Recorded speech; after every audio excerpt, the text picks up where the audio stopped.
Allez, on est parti aujourd'hui pour l'explication d'un mécanisme qu'on rencontre peut-être tous les jours, même plusieurs fois par jour, et qui est dans l'accompagnement en coaching, en psychologie, en thérapie, peu importe, quelque chose de hyper récurrent. Ça veut dire que souvent on vient avec la même problématique qui est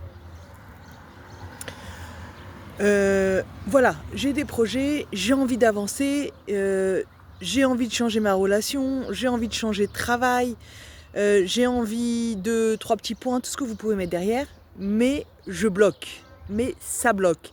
Mais je comprends pas pourquoi ça se réalise pas. Donc là, on va donner on va expliquer le mécanisme de pourquoi ça marche pas. Et ce qui justifie parfois un accompagnement extérieur pour pouvoir débloquer ça. Pourquoi ? Alors, qu'est-ce qui se passe ? On connaît la phrase de En davar omed bifna haratson. C'est écrit comme ça dans la Mishnah, je crois que c'est écrit. Il n'y a rien, En davar, il n'y a pas une seule chose, omed qui tient En davar omed bifna haratson, devant le ratson. C'est-à-dire que quand tu as ta volonté, il n'y a rien qui tient. Alors c'est vrai que souvent on entend non, il n'y arrive pas parce qu'il manque de volonté, ou il n'y mit pas du sien, ou on peut donner, souvent d'ailleurs sur l'autre plus que sur soi, un jugement facile de dire il fait pas ce qu'il faut, ou il veut pas vraiment, et expliquer le non-résultat par ce raisonnement facile. On va aller un peu plus profondément et expliquer véritablement qu'est-ce qui se passe en fait. Pourquoi j'ai l'impression de vouloir des choses et que concrètement ça se passe pas. Alors bien sûr il y a plein de raisons évidemment. Par exemple si je veux que demain je me lève et je pèse 35 kilos en moins, ça peut pas se passer. Si je veux des objectifs, moi je veux faire mes études de médecine en 1 an, ça peut pas se passer. C'est-à-dire que là quand je parle de volonté, c'est des volontés mesurables dans le temps, dans l'espace, dans la possibilité, etc. Et pourtant malgré tout ça se passe pas. Je veux quelque chose, et bizarrement j'ai l'impression de mettre en œuvre ce qu'il faut, d'avoir les kélim pour y arriver, et ça marche pas, ça se débloque pas, pourtant j'ai quand même l'impression que c'est ma volonté profonde. Qu'est-ce qui se passe en fait ? Dans n'importe quel accompagnement, quand vous allez arriver chez le thérapeute, il va vous dire ok, donc ça c'est ta volonté, pourquoi tu n'y arrives pas ? Parce que tu as un blocage. Alors c'est hyper à la mode de dire oui j'ai des blocages à droite, à gauche, etc. Mais c'est franchement vrai. C'est-à-dire qu'il y a un blocage. La question c'est de savoir où se situe le blocage. Alors chacune avec son histoire, chacun avec ses difficultés, avec ses plus et ses moins, etc. Mais en fait le blocage il se trouve pour tout le monde au même endroit. Il se trouve entre la confrontation de mon conscient et de mon inconscient. C'est-à-dire que j'ai une volonté consciente, a priori, je veux ça, mais à l'intérieur de moi, il y a une volonté inconsciente qui est contradictoire avec cette volonté consciente. Et c'est cette contradiction entre mon conscient et mon inconscient m'amène à un blocage. Jusque-là, c'est logique, c'est normal. La question, c'est de savoir, alors comment ça se fait que la phrase de la Torah, elle dit clairement « En davar omed bifnei haratson » puisque je veux, pourquoi ça bug en fait ? Pourquoi mon inconscient y refuse ? Pourquoi finalement concrètement j'ai pas ce que je veux ? Ça sort pas comme je veux. Il faut comprendre que le ratson, ne serait-ce que par ses lettres, ratson, c'est les mêmes lettres que tsinor. Ça veut dire que la volonté, elle crée un tsinor. Un tsinor, c'est un tuyau. Ça veut dire que ma volonté, elle va créer le tuyau pour laisser passer ce que Hachem doit donner pour que ma volonté s'accomplisse. Ça veut dire que ma volonté va être le tsinor, le réceptacle de ce que je veux. Je vais créer un kéli pour que Hachem envoie ce que je veux. Donc le tsinor, le ratson, c'est le tsinor de ce que je veux. C'est la création du tsinor, de ce tuyau.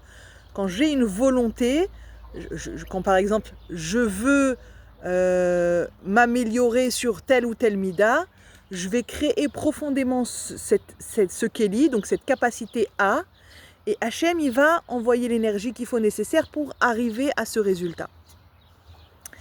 Maintenant, on voit que des fois, on a des volontés, encore une fois, et on n'arrive pas à ça. En fait, il faut comprendre une chose. On a des volontés à différents degrés de l'intérieur de nous.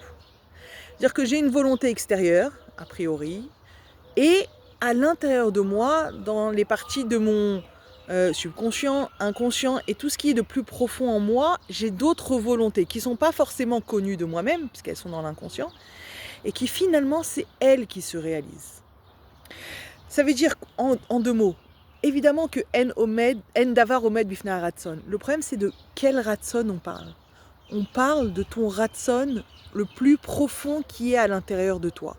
Ça veut dire que tout ce que tu vas dégager extérieurement en disant oui, je veux ça, je veux ça, je veux ça, c'est extérieur, c'est vraiment la couche superficielle de ce que tu veux.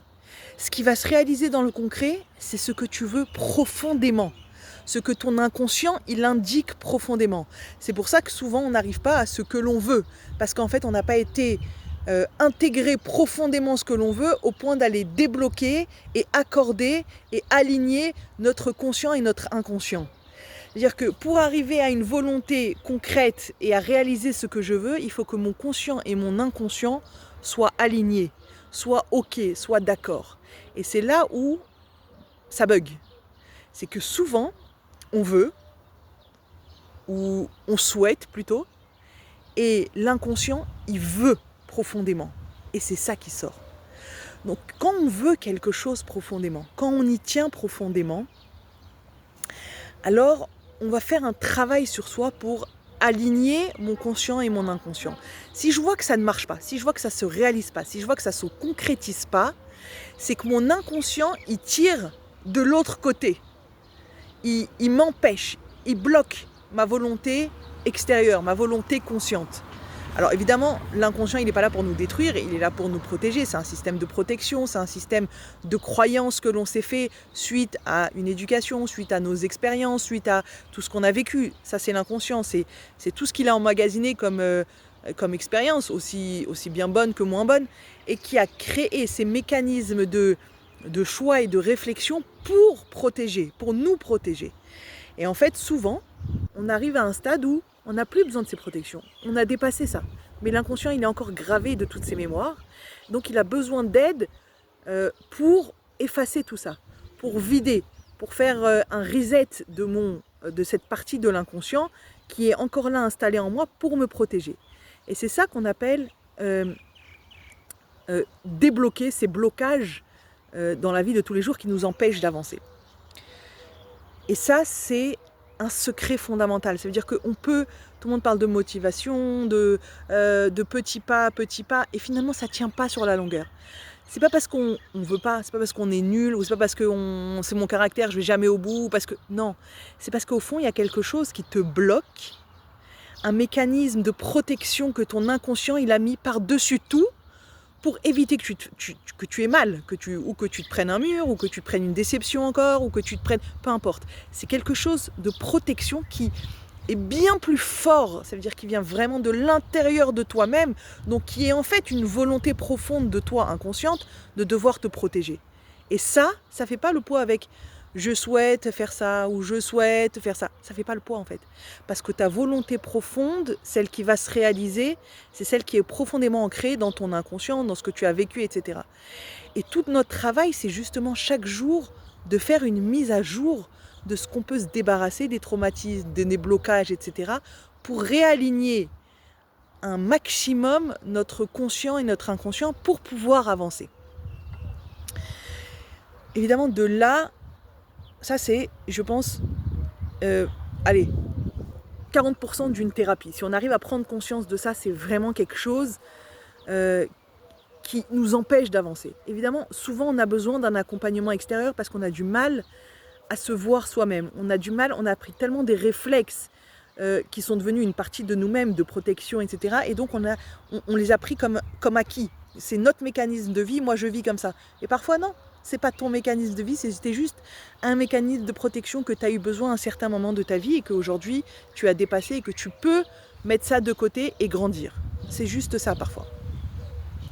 Donc c'est pour ça que c'est intéressant de faire le travail avec quelqu'un, dans le sens où la personne va réussir à te sortir extérieurement de toi ta volonté profonde en fait. Qu'est-ce que tu veux profondément, sans spécifiquement l'avoir choisi, mais en tout cas l'avoir subi et d'en avoir fait un mécanisme. Ça c'est pour donc, la partie des blocages.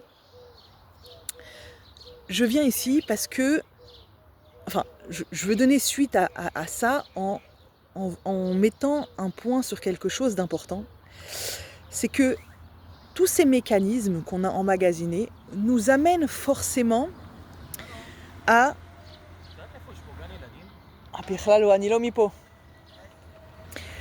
Excusez-moi. Nous amènent à des mécanismes de réaction qui sont parfois bloquants. Par exemple, je veux améliorer la relation avec ma fille, je veux améliorer la relation avec mon fils, je veux améliorer la relation avec mon mari. Je parle de relation parce que c'est très impactant dans notre vie de tous les jours. Et je pense que c'est ce qui est le plus important dans la vie d'un être humain. Et pourtant, j'arrive pas en fait, c'est bloqué. La communication elle passe pas, j'arrive pas à lui dire ce que je veux, je réagis toujours de la même façon, on dirait que je suis dans un moule, et même quand je me dis non, cette fois-ci je vais me taire, ou cette fois-ci je veux réagir autrement, le dessus il reprend, mais pourtant c'est pas ce que je veux. En fait ta volonté profonde, elle ressort. C'est pas que tu as une mauvaise intention, c'est pas que tu veux pas évoluer, c'est pas que tu es méchante, c'est pas du tout ça.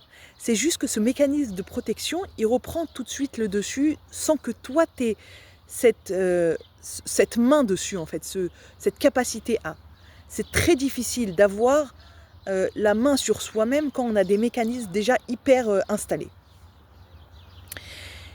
Et la vie va nous amener à aller confirmer ce que notre volonté profonde veut. Ça veut dire que je vais être attirée par exemple, écouter des gens qui vont m'orienter ou en tout cas me confirmer ce que je pense déjà. Ça veut dire quoi? Ça veut dire que quand par exemple j'ai une opinion sur mon mari, d'accord, on entend beaucoup la mode du pervers narcissique. Je ne vais pas rentrer dans le sujet parce que c'est vraiment un sujet énorme. On entend beaucoup ce sujet, donc je vais parler de ça parce que ça me revient plein de fois et je pense que voilà, il serait temps d'en parler, clairement. Alors je vais pas parler du sujet en soi, ça c'est un sujet en soi, mais juste je vais donner un exemple parce que c'est un exemple très, que beaucoup de personnes aujourd'hui entendent, comprennent, etc. Donc je vais dire dans ma tête, ouais je pense qu'il est pervers narcissique, comment il réagit, etc. Bizarrement, je vais attirer à moi un cours sur ça. Éloignez-vous du pervers narcissique, c'est toxique, vous êtes une victime, etc., etc., etc. Donc tout va conforter et confirmer ce que je pense au fond de moi. Qu'est-ce que je pense au fond de moi? C'est ma volonté profonde, inconsciente de il faut que je me protège, il faut que je ferme, il faut que je fasse attention à moi. C'est ma volonté profonde de mon inconscient. Et plus je vais avancer, plus je vais arriver dans ce genre de discussion, dans ce thérapeute qui va m'amener à ça, et ça va confirmer mon soi-disant ressenti. Mais le piège de tout ça, et c'est là où je voulais en venir, le piège de tout ça, c'est que ma volonté profonde, elle va m'enfermer dans un système où moi-même je ne me remets plus en question. Alors que je suis dans une démarche d'évoluer. Ça veut dire que ma volonté de me protéger, de me sentir victime, de faire attention au monde, de faire attention à tout le monde, de faire attention à comment il te parle, comment il te traite, comment il t'a pas regardé, il t'a pas répondu, il comprend rien, il est toujours dans ses pensées, tout ça, tu vas me trouver une confirmation parce que inconsciemment tu vas attirer ça à toi. Que ce soit, encore une fois, sur Insta, sur YouTube, sur ton thérapeute, peu importe. Tu vas attirer ça à toi. Et ça t'enferme. Ça t'empêche d'aller vers ta vérité à toi, profonde, à toi, qui t'appartient à toi. Pas à ton inconscient, pas à tes peurs, pas à tes angoisses, pas à tes mécanismes que tu t'es créés, ce qu'on appelle le lévouche dans Dans la construction personnelle du Nefesh, il y a aussi le levouche, cet habit qu'on s'est créé pour se protéger, pour s'adapter, pour faire plaisir, etc. Tout ça, c'est partie du levouche. Mais en fait, toi, au fond de toi, quelle femme ne veut pas avoir une relation saine, que ce soit avec son mari, avec ses enfants, avec ses parents, avec ses frères et sœurs, peu importe. Toute femme rêve de ça. Toute femme saine, je précise, rêve de ça. Personne ne veut directement aller au divorce, ou je coupe avec mes parents, ou je coupe avec mes enfants, peu importe. Personne ne veut ça. Tout le monde rêve d'avoir une relation saine. Et en fait, si on ne va pas chercher qu'est-ce qui bloque dans mon avancée, de quoi je me protège, où j'ai été blessée profondément pour réagir comme ça. Si on ne va pas chercher cette vérité à l'intérieur de nous, si on ne va pas chercher profondément qui l'on est, où on a eu mal, où on a fermé, on s'en sortira jamais en fait. Et on ira toujours vers c'est à cause de l'autre, c'est de sa faute, c'est lui, il est pas normal, il est dépressif, il est Asperger, il est tout ce que vous voulez, il est pervers narcissique, il est tout ce que vous voulez. Mais à un moment donné, où ça te touche à toi? Où ça te touche à toi? Qu'est-ce qui fait écho chez toi? Pourquoi tu réagis? Et en fait, on dit toujours que quand on bouge, l'autre il bouge. C'est une vérité absolue en fait. C'est ce que je parlais ce matin avec mon mari qui me disait, il apprend une chita différente de moi dans la thérapie. Et il me disait oui, en fait la chita qui nous apprend, elle n'est pas comme les autres, elle touche profondément le nefesh de la personne, vraiment qui il est psychologiquement, à travers ça et ça, etc.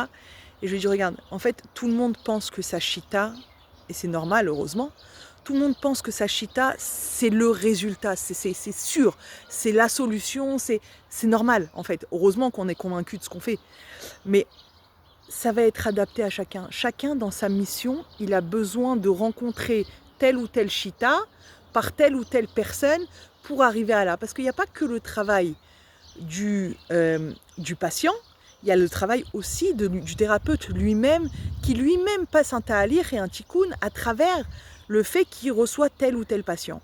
En fait, c'est pas juste je m'occupe du patient, c'est quand je m'occupe du patient, je m'occupe aussi de mon tikkun à moi. Et donc, il n'y a pas une chita meilleure ou plus profonde ou plus... Il n'y a pas. C'est chacun avec là où il doit passer, là où il doit arriver, là, son chemin. Chacun avec son chemin, avec la personne avec laquelle il doit passer. Et donc, il n'y a pas de meilleure chita que l'autre. Il y a un ta'alir à passer d'alignement avec soi-même. Et quand je dis ça, c'est parce qu'en fait, à un moment donné, on est obligé d'accepter que je ne suis pas mariée par hasard. On va se concentrer sur la relation du couple, mais je ne suis pas mariée par hasard. Alors bien sûr qu'il y a des cas extrêmes, je ne dis pas, je sais pas qu'est-ce qu'on appelle extrême, quelle est la limite. J'adore quand on m'appelle, on me dit mais c'est quoi le cavadum en fait? C'est quoi la limite qu'on ne doit pas dépasser? J'en sais rien du tout. Mais en fait, tu ne peux pas dire que je suis arrivée au cavadum si toi-même, tu n'as pas été chercher qu'est-ce qui t'enferme profondément. Quelle est ta volonté profonde au fond de toi? La volonté de ton inconscient, c'est une volonté de te protéger. Mais en dessous ça, tu as une volonté profonde qui est saine, qui est positive, qui est fructifiante, qui est évolutive, qui te fait évoluer, quoi. Et ça, tant que tu n'as pas fait ce travail d'aller casser ces blocages, casser ce paradoxe intérieur de « mais je veux ça et pourtant j'arrive pas », alors tu n'arriveras pas à atteindre vraiment ta volonté profonde. Tu n'arriveras pas à mettre en action et à l'extérieur ta volonté profonde. Parce que ton inconscient, il est plus fort que ton conscient. Parce que ton inconscient, il te protège. Parce que ton inconscient, il est ta volonté profonde. Il est ce que tu vas vivre en fait. Donc tant que tu ne vas pas aligner ton inconscient et ton conscient, tu n'arriveras pas à avancer. Le jour où tu t'es mis en accord, où tu as accepté que tu es blessé, que ce soit par une mauvaise expérience, que ce soit par un traumatisme de l'enfance, que ce soit par un traumatisme que tu ne sais pas parce que tu es un guilgoul, peu importe. Mais le fait que tu aies pris conscience de cette blessure et que celui qui est en face de toi, il n'est pas le seul fautif. Encore une fois, on n'est pas là dans l'accusation, c'est de sa faute, mais en tout cas, le seul responsable de ce qui se passe, mais bien l'interaction entre vous deux fait que tu réagis comme ça, parce que je sais pas si tu as déjà eu la réflexion de te dire mais il n'y a qu'avec lui que je suis comme ça en fait. À part ça, je suis une personne normale, hein, mais avec lui, je suis hystérique. Avec lui, je sais pas, je réagis comme je sais pas quoi. Et souvent, je m'entends dire et j'entends dire les femmes, mais j'aime pas qui je suis quand je suis avec lui. En fait, c'est pas moi. Non, c'est pas toi. C'est ton mécanisme de protection. C'est ton mécanisme que ton inconscient, il a mis devant, en avant, pour te protéger, pour ne pas souffrir. Donc ce qui est intéressant, c'est justement d'aller déblayer. Qu'est-ce qui t'a fait profondément souffrir? C'est où que t'as mal profondément? Qu'est-ce qui se passe quand il te dit « Bon allez bye, moi je m'en vais, j'en ai marre, tu m'as saoulé ». Qu'est-ce que tu ressens à l'intérieur de toi? Ok, lui, c'est un chien, comment il me laisse, ok, ça lui appartient. Mais toi, qu'est-ce que tu vis? Qu'est-ce que tu vis dans ces moments? Est-ce que tu vis de l'abandon? Est-ce que tu vis du rejet? Est-ce qu'il y a quelque chose à l'intérieur de toi qui est remué de... C'est ça qui est intéressant. Parce qu'en fait, tu ne pourras pas soigner cette relation tant que tu n'as pas soigné la relation à toi-même. Tant que tu n'auras pas été mettre tout ce qu'il faut mettre sur cette blessure que tu as à l'intérieur de toi, à chaque fois qui va vivre ou qui va dire ou qui va avoir une réaction quelconque qui va venir appuyer sur cette blessure, tu vas sortir de toi. Tu vas être plus toi-même. Tu vas être une autre personne. Tu vas crier, tu vas pleurer, tu vas t'exciter. Pourquoi? Parce qu'on a touché quelque part où ça fait mal chez toi. Que ce soit lui ou quelqu'un d'autre, de toutes les façons. Mais c'est sûr que dans la relation de couple, évidemment que c'est 10 fois plus flagrant, 10 fois plus exponentiel au niveau de l'explosion. C'est normal, c'est pas pour rien, ça fait partie du tikkun. Alors encore une fois, on n'est pas venu ici sur Terre pour souffrir. On est venu ici sur Terre justement, les taken pour se réparer. C'est-à-dire pour amener de la guérison, plus que se réparer. Se guérir de tout ça. Et se guérir, ça passe forcément par l'alignement de ce conscient et de cet inconscient. Et Bezrat Hashem par l'accomplissement de nos volontés profondes. Parce que nos volontés profondes, c'est notre émet. Et notre émet, quand il sort, il fait partie du émet de la vie, du monde, du émet de la Torah, de tout ce que Hashem il attend de chacun d'entre nous. C'est notre mission. Notre émet, c'est notre mission. Quand on arrive à nettoyer, à déblayer, petit à petit, on déblaye, on remonte ou pas, on accepte, parfois sans savoir pourquoi je suis blessée à ce niveau-là. Et on voit que la relation, elle se calme, que la relation, elle s'apaise, que la relation avec moi-même, elle s'apaise, que la relation avec l'autre, forcément, si avec moi-même, elle s'apaise. Je ne vais plus ressentir la même chose quand il va dire « Ok, je m'en vais, ça y est, j'en ai marre, tu m'as saoulé, je vais au travail, vas-y, débrouille-toi. » Je ne vais plus ressentir la même chose. Ok, ça lui appartient. Moi, comment je me sens quand il me dit ça maintenant?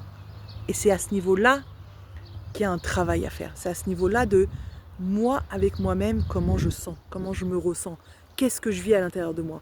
Avoir un peu d'empathie envers soi-même, d'être à l'écoute de vraiment profondément ce qu'on ressent pour ne pas rejeter systématiquement la faute. Ouais, mais t'as vu comment il m'a parlé, ouais, mais t'as vu ce qu'il m'a dit, ouais, mais il m'a laissé en plante, etc. Ça, c'est juste la partie extérieure de la souffrance. On a l'impression que c'est parce qu'il nous a laissé. Non, c'est pas parce qu'il nous a laissé. C'est parce que chez moi, ça fait écho à quelque chose de douloureux. Et il n'y a pas plus thérapeutique que d'aller chercher qu'est-ce qui est douloureux chez moi à ce moment-là. Et il n'y a pas plus possibilité, j'en dirais c'est la seule possibilité, de pouvoir évoluer, de pouvoir grandir, que d'aller chercher où j'ai mal et d'aller amener là-bas une réfoua, et d'aller amener là-bas des mots, de se pardonner, de se donner la possibilité de recommencer, etc., etc., etc. Donc ça, c'était important pour moi de transmettre ça à partir encore une fois, du début, comme on a dit que la volonté qui s'accomplit, c'est la volonté profonde. Et malheureusement, on est souvent sous emprise de la volonté profonde, qui sont nos peurs, nos angoisses, nos traumas, dont notre inconscient est bien présent pour nous le rappeler à chaque fois et donc qui nous empêche d'avancer. Donc c'est intéressant d'aller faire cette comparaison de oui, je veux avancer dans ma vie, mais apparemment j'ai autre chose de plus fort qui veut aussi et qui est complètement contradictoire avec ce que je veux. C'est quoi ce je veux qui est plus profond? Alors, Bezrat Hashem, qu'on trouve tous ce je veux, parce que c'est un travail de toute une vie, mais plus on va avoir conscience de ça, plus on va aller chercher à l'intérieur de soi, et plus on va guérir petit à petit Bezrat Hashem. N'hésitez pas à faire appel à quelqu'un qui vous aide. Alors ça c'est la parenthèse, faites appel à quelqu'un qui vous aide, mais qui a vos valeurs. Alors vos valeurs, j'ai envie de dire que les valeurs universelles de paix et de refoua, c'est les valeurs de la Torah, en malasot, même si on a des très bonnes valeurs. Donc prenez quelqu'un de Yireh Shamayim, de quelqu'un qui veut véritablement vous aider pour faire de vous la femme qui va se réaliser pleinement dans sa famille, dans son couple, dans ses enfants, dans ses parents. Non, la femme qui prend, pas pour elle, la femme qui prend pour redistribuer, pour transformer. C'est même pas qui prend, c'est la femme qui reçoit, parce que la femme est un réceptacle. La femme qui sait recevoir pour transformer. C'est le rôle de la femme. La femme, elle prend jamais pour elle reçoit jamais pour elle, que pour elle. La femme, elle est là, elle reçoit et elle redonne en multipliant, en exponentiellement, je ne sais même pas comment on dit, tout le temps. Tout le temps. La femme, elle a un peu, elle sort énorme. C'est la force de la femme. Donc, prendre quelqu'un qui a cette conscience, qui a cette valeur de la femme, de la capacité de la femme dans la Torah, c'est réussir. Prendre quelqu'un qui va gonfler l'ego de la femme pour lui dire « T'es une femme, t'es un être humain, tu dois t'affirmer, tu dois tout casser, t'as le droit, il t'a le droit ». Pour elle, c'est l'amener à la destruction personnelle d'elle-même et c'est l'amener à la destruction de tout ce qui l'entoure. Donc, bien choisir son thérapeute, je pense que c'est extrêmement important, voire vital pour tout le reste de ta mission sur Terre. Choisir quelqu'un qui a compris que la vie de la femme, c'est un accomplissement personnel pour la réalisation de tout le reste de sa famille. Bezrat Hashem, qu'on fasse toujours les bons choix, que Hashem il nous mette les bonnes personnes devant nous et qu'on arrive à grandir chaque jour un peu plus. Je vous embrasse, bonne journée.